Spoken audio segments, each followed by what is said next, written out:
Começa agora um programa que traz tudo sobre o livro mais lido em todos os tempos. Apresentamos O Som do Livro.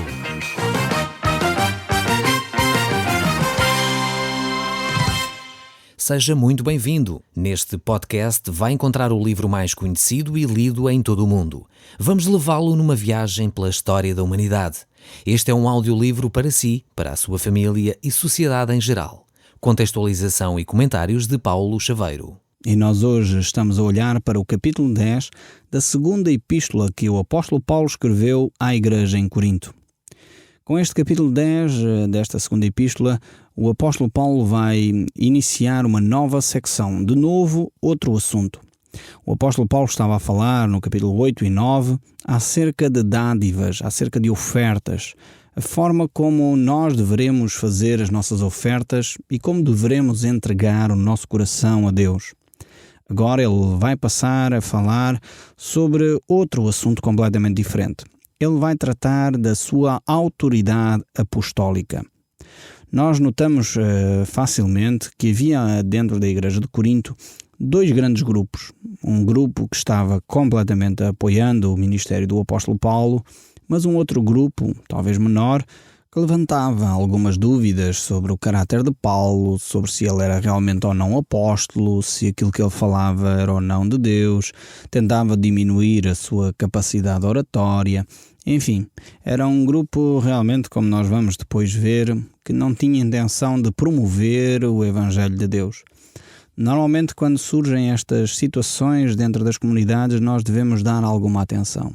Muitas vezes até surgem com assim um aspecto muito espiritual. Enfim, o pastor é uma boa pessoa, mas quando vem o mas a seguir, tome cautela. Corte por aí. Quando se começa a levantar, várias críticas quanto àqueles que estão na liderança, que as pessoas estão sempre insatisfeitas, realmente é alguma coisa que deve ser tomada com alguma atenção, mas com realmente um coração vindo de Deus. Pois sabemos que os líderes também falham, são pessoas como qualquer outras, e realmente falham muitas vezes, têm atitudes que não deveriam, dizem coisas que por vezes ofendem e por isso mesmo devem ser chamados à atenção. A Bíblia até diz, o próprio apóstolo Paulo fala ao Timóteo dizendo que os presbíteros, portanto os líderes, os bispos e os pastores, quando forem apanhados em alguma falha, primeiro devem haver duas testemunhas, portanto deve ser uma situação confirmada por mais que uma pessoa, mas ao mesmo tempo esse pastor deve ser corrigido publicamente para que haja temor na igreja. Então, se isso acontece na sua comunidade, se os líderes que estão à frente estão a ter atitudes erradas, primeiro verifique diante de Deus se é realmente errado o que estão a fazer ou se é você que foi alimentando ou permitindo que outras pessoas fossem infectando o seu coração com murmuração, com difamação. E muitas vezes isso mina o ambiente saudável numa comunidade. Então é muito triste quando isto acontece numa comunidade, e aqui a igreja de Corinto estava a viver essa situação.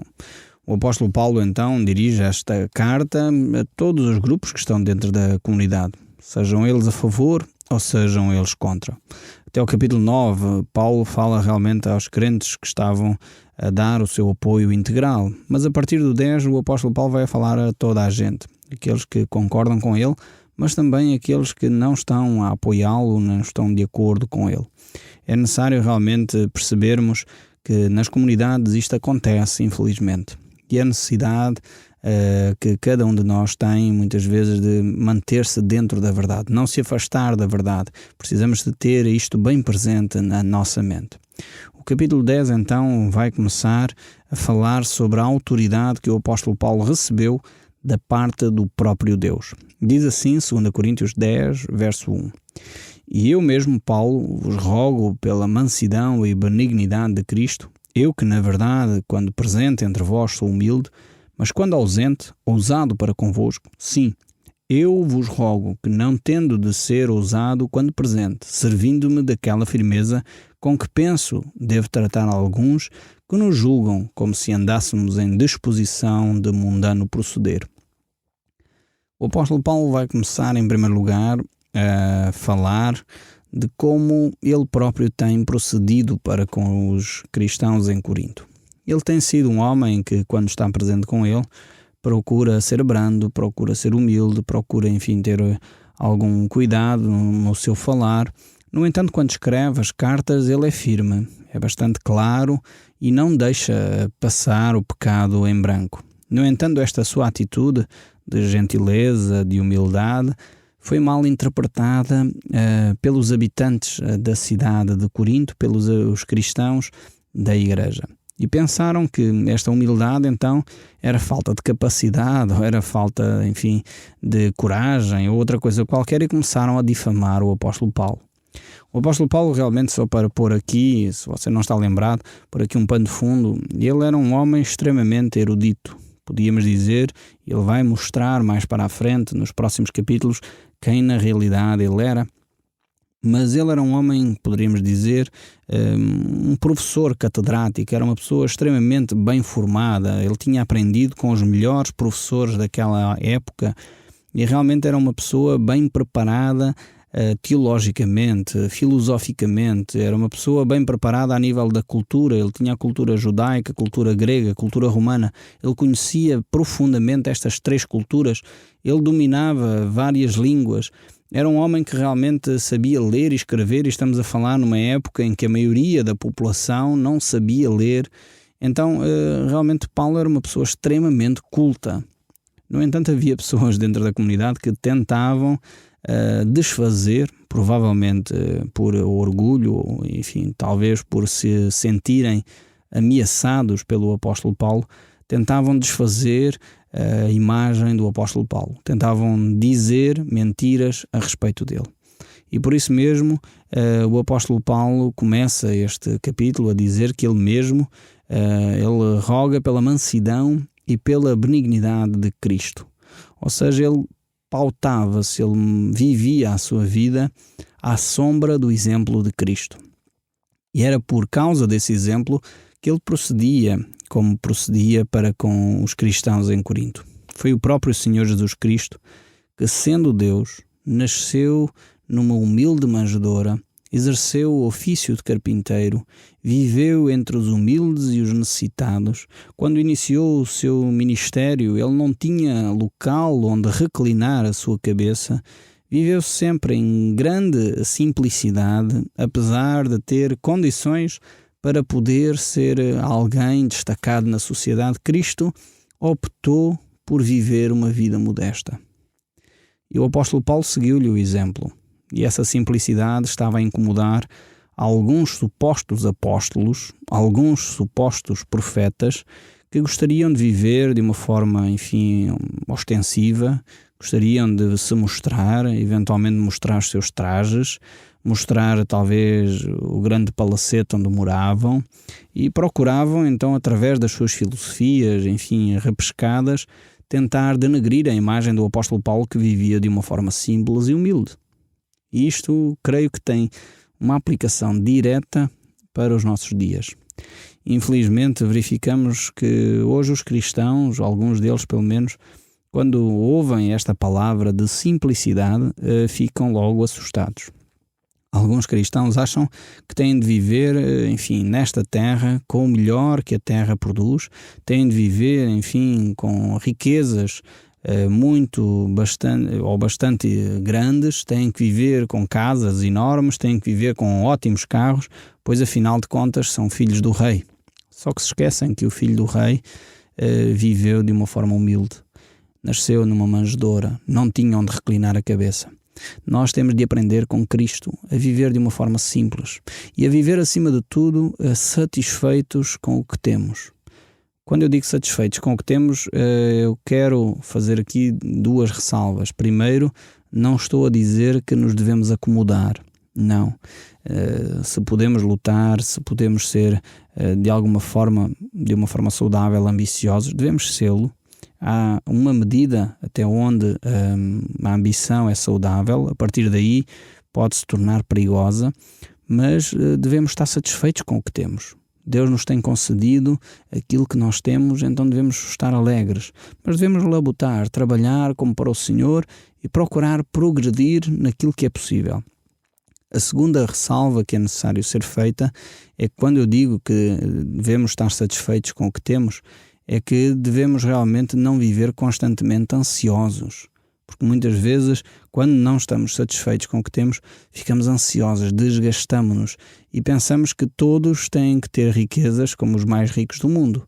E na realidade isso não vai acontecer. Eu creio que é esta atitude de insatisfação que tem levado também a nossa nação a quase uma depressão coletiva. Leva-nos realmente a um materialismo desenfreado, o ter mais, o ter o último telemóvel, o ter o último micro-ondas, o ter o último televisor, o ter o último carro, o ter a última vivenda, ter o último...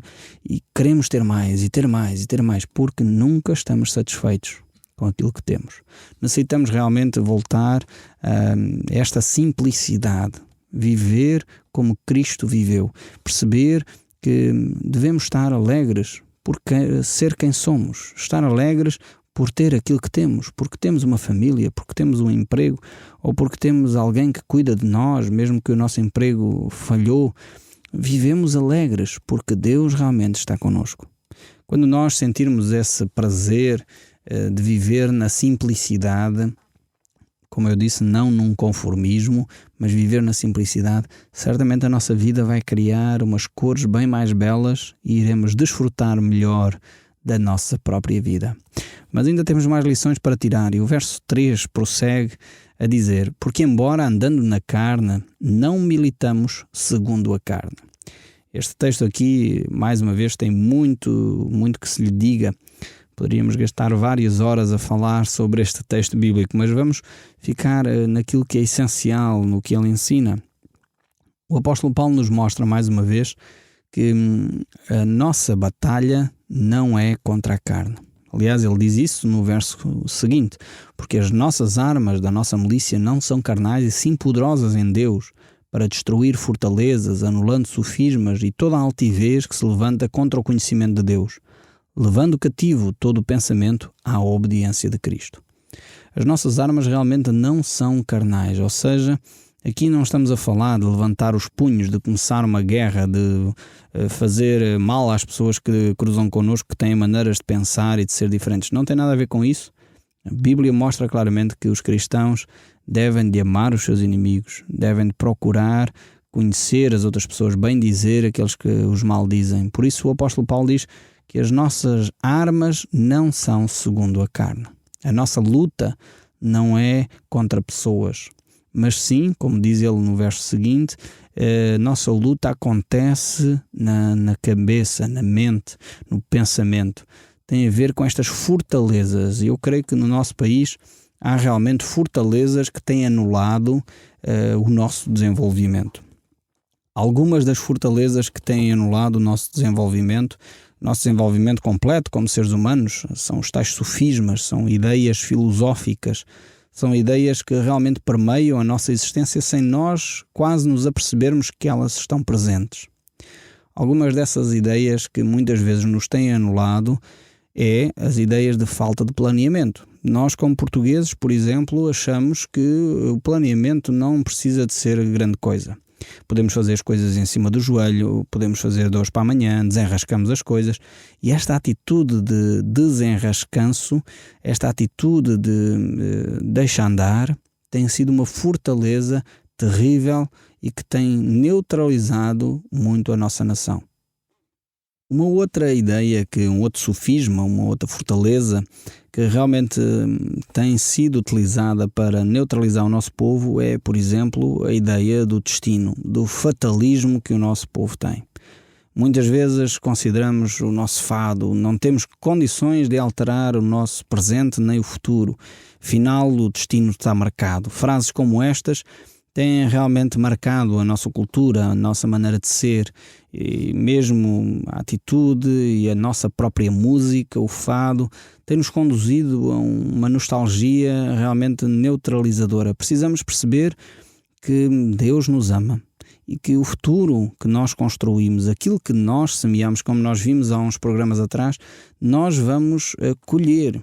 E se realmente nós semearmos amor à nossa volta, se nós semearmos paz à nossa volta, nós então vamos colher paz, amor, alegria. E realmente essa ideia de um fatalismo, o destino fatal que está traçado e não pode ser alterado, não é bem correta. É verdade que Deus tem um plano para as nossas vidas, mas também é verdade que Deus nos concede a liberdade de escolher qual o caminho que nós podemos trilhar. Então, muitas vezes as opções que eu tomo hoje vão influenciar sem dúvida alguma o meu destino no futuro. Mas é necessário que eu entenda que tem a ver com as minhas decisões que eu tomei hoje e não com um destino traçado e fatalista.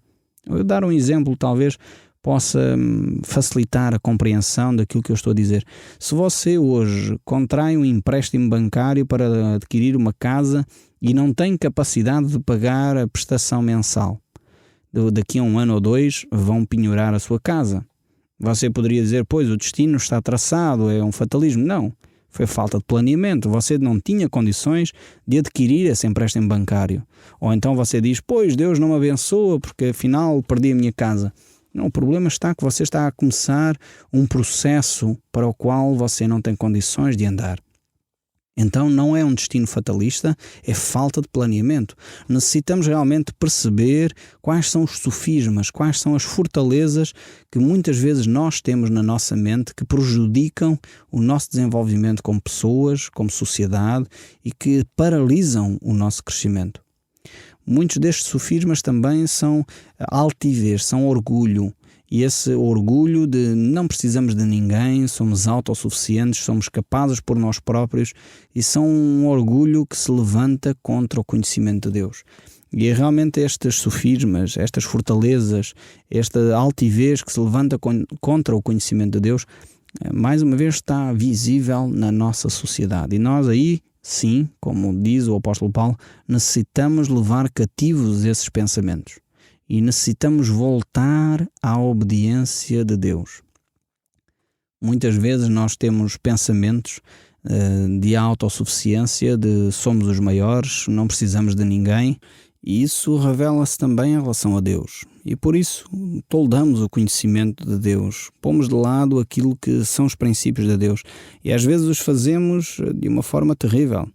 Quer pondo em causa a verdade, quer pondo em causa a integridade, aquilo que são os valores morais, o valor da família, e estamos a assistir na nossa sociedade a debates que ferem diretamente o valor da família, como a questão do aborto, da homossexualidade e outras questões que realmente põem em causa a subsistência do nosso país como nação, inclusive.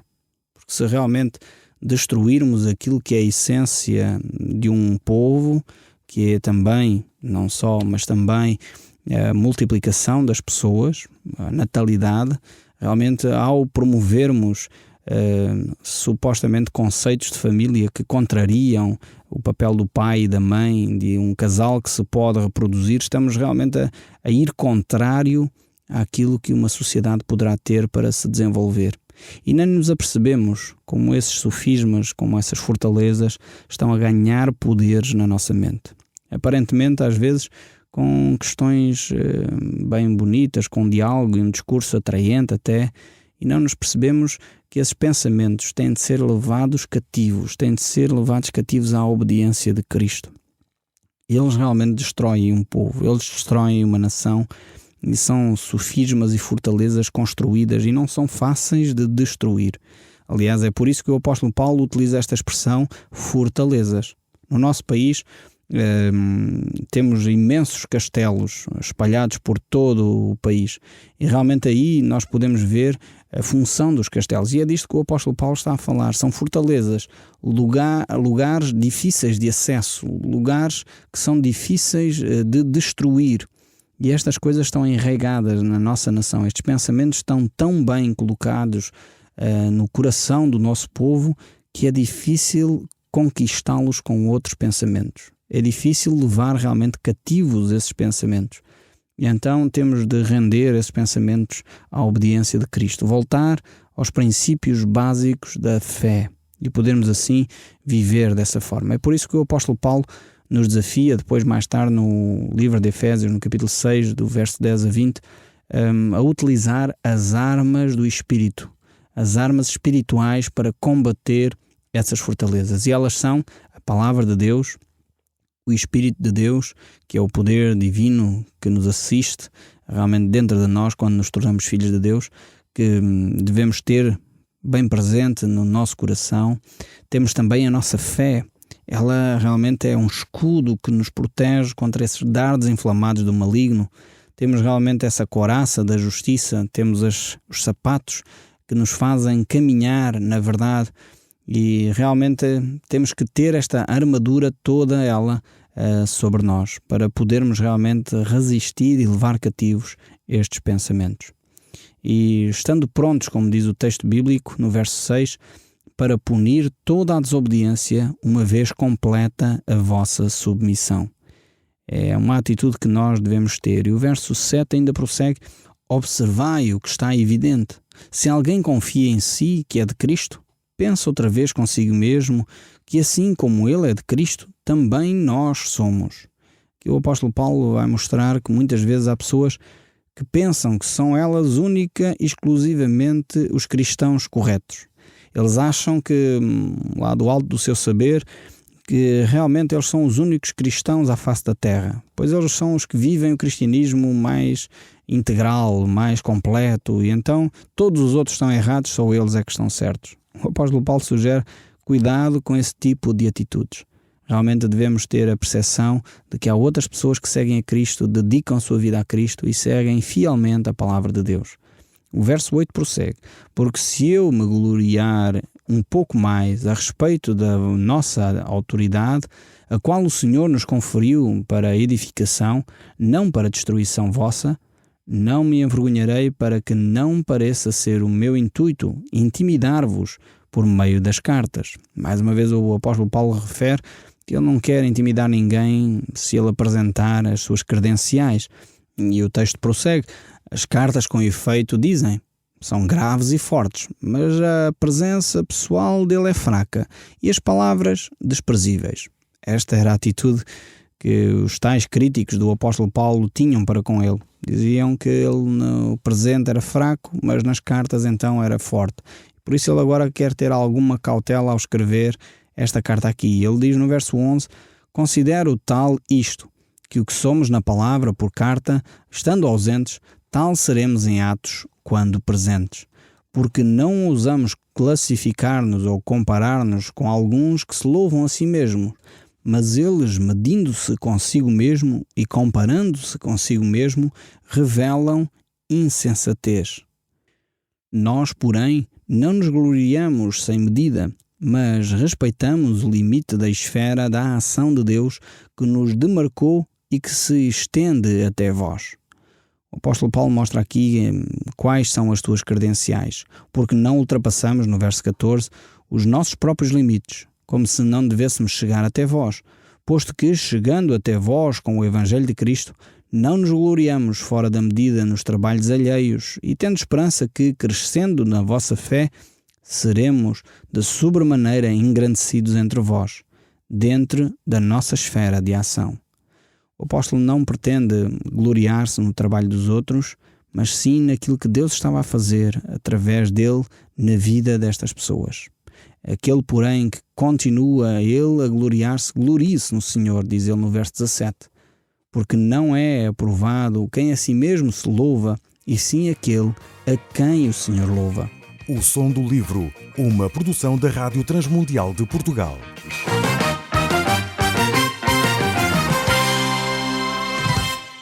RTM. Conhece todos os nossos programas em rtmportugal.org. Uma produção da Rádio Transmundial de Portugal.